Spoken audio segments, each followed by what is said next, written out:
And Robin Givhan goes on to write that you built your substantial art world reputation by focusing on Black women and presenting them not as uniquely heroic or long suffering, not as tools for cultural propaganda, but as self-affirming, sensual beings. In that same profile, you said, and I quote, "We too can recline. We too can relax and be seen doing so and have it be empowering and validating for our sense of self. We can be in the moment and in our own space and not be seen as being lazy." Explain how your work really challenges how Black women are seen by society.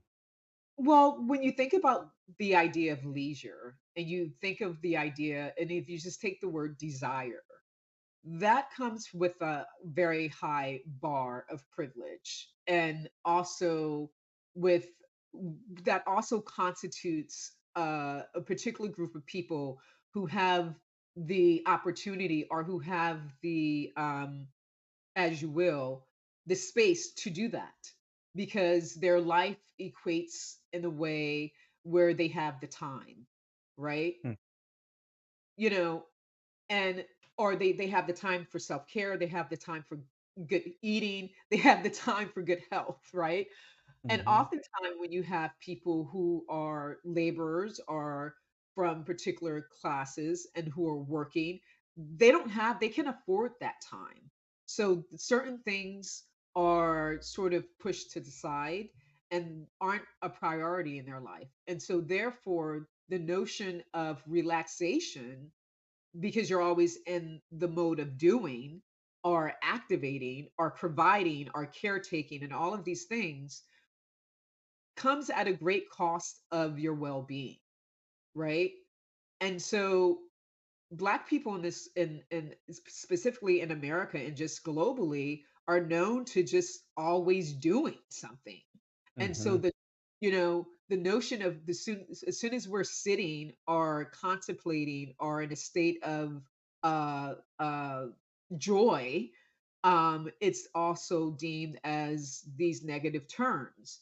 And I think right now what we're finding in this new phenomenon, not only with artists, but also different aspects of the world, that Black folk are recognizing that there is a great need for self-care, right?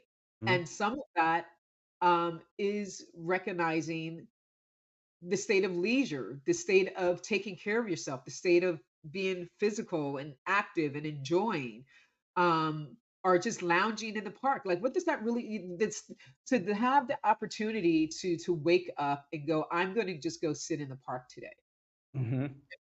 and enjoy the sun. Not everyone can afford that.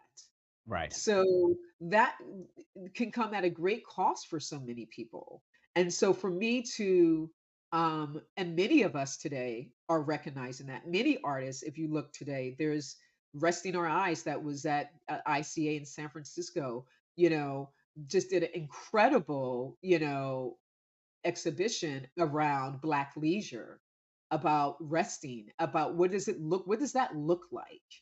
Um, and oftentimes I think about that when I go on vacation with my daughter, to try not to work so that she can see that I too, when I'm on vacation, I'm not on my phone, I'm not still dealing with business, I'm not doing things, but I'm enjoying her and being in a moment and relaxing, because that too is teaching. It's a learned thing, showing the Mm. generation, the kids, how to be in a space of desire and leisure and enjoyment, that you don't always have to be working and taking care of others, that you have As to take care of yourself. And so Mhm.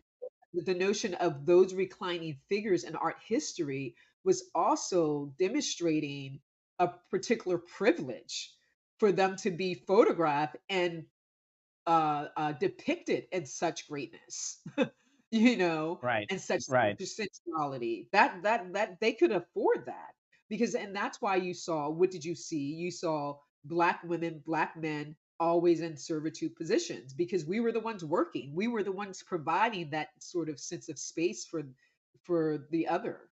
And Right. so it's time for us to do it for ourselves. I want to jump in and